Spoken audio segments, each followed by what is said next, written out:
to give you a little bit of information, just in comparison, the data that's been pulled, not all of our first semester data has been aggregated and re-aggregated. So what I wanted to provide you was a comparison of through December, which I think is Ms. Mason's request. So with regard to seclusions first, cumulative data through December of 2022 equals 58 incidents of seclusion. Keep in mind, those are likely duplicated count of student, so they're not that many students. Because there are less than 10 students in particular groups, I'm unable to break those down by demographics any further because of protections of identifiable information. In comparison, same time frame in the previous school year, the incidence of seclusion by the end of December equaled 142. So 58 this year, 142 last year, for comparison. Suspensions, and I'm specifically speaking of out-of-school suspensions, and these are incident totals. Again, they are duplicated counts of students. So cumulative data on suspensions through December of 2022 is 1,093. Compared to December of 2021 at 2,378. Okay, 1,093 as of last month. Last year, 2,378. Specifically, though, in this particular school year, and that data, because I didn't pull that as of December, I pulled that as of semester data, so it's going to be a couple off. K-2 suspensions equal 21. And because those counts are much less than 10, I won't break that down by demographics either. But I will share with you that overall, the counts of, I've got lots of pieces of paper here. Each of the 21 incidents involving kindergarten through second grade students comply with policy 4351 with regard to drugs and alcohol, assaults and threats, or other policy 4333, threats to safety. So I don't know if you have any questions beyond that. I do. I might. Ms. Mason? So there was definitely a drop. Do we know what caused that drop?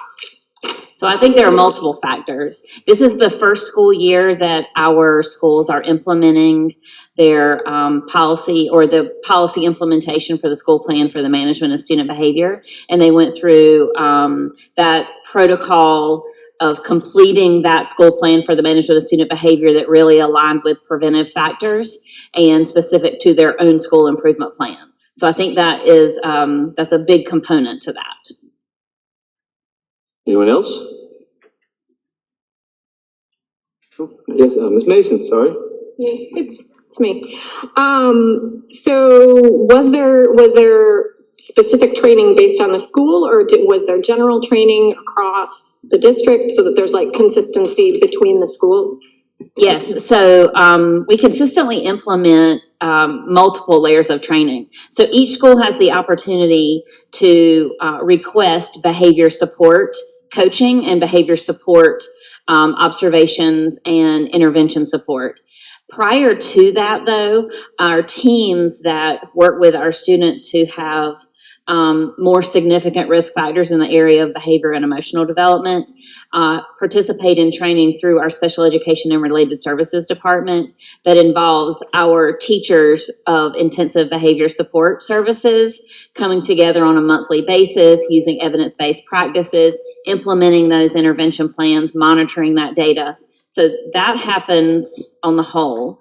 In addition, schools participate in different levels of training. Some of that's trauma-informed. Some of that is, implementation from leadership, for the foundations of behavior leadership, and implementing those multi-step processes in developing their safe and supportive school culture. Ms. Barnhart. I have a follow-up. You're probably not going to be able to share this data right now, but I would like to know if you're allowed to share how many of our teachers have been injured due to either a student interaction of sorts. But I've heard instances where going to emergency room, going to med-ec, and so I think that's also good information for us to know. So that wouldn't be data that I have on the student support side, but I'm sure that that's something we can discuss as a senior leadership team. Ms. Crayville. Yeah, I just wanted to commend you and your staff and on down to the schools on the level of training and the level of fidelity that you have implemented what you told us you were going to do a year ago. Or more than that, because it is not an overnight turn. It's like steering the Titanic away from the iceberg.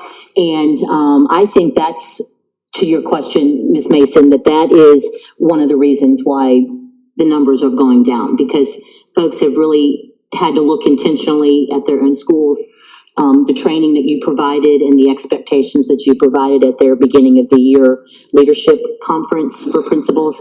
I think that's one of the reasons, because they have, you and your department and all the principals have taken it to heart and are really working it, at all levels of the school. So thank you for doing that and leading that effort for us. Mr. McManus? Yeah, I'd like Dr. Barnum and her staff, because I know you've worked on this, both the suspension and the inclusion for a long time, and the implementation and the workshops that you did over the summer. If my math's right, just on this 1,000, was it 93 suspensions? Yes, 1,093. Of our whole students. I think that's amazing. Anyone else? Ms. Farnham, I do thank you again for all your hard work. I know you come every day ready to go and work hard, so thank you so much.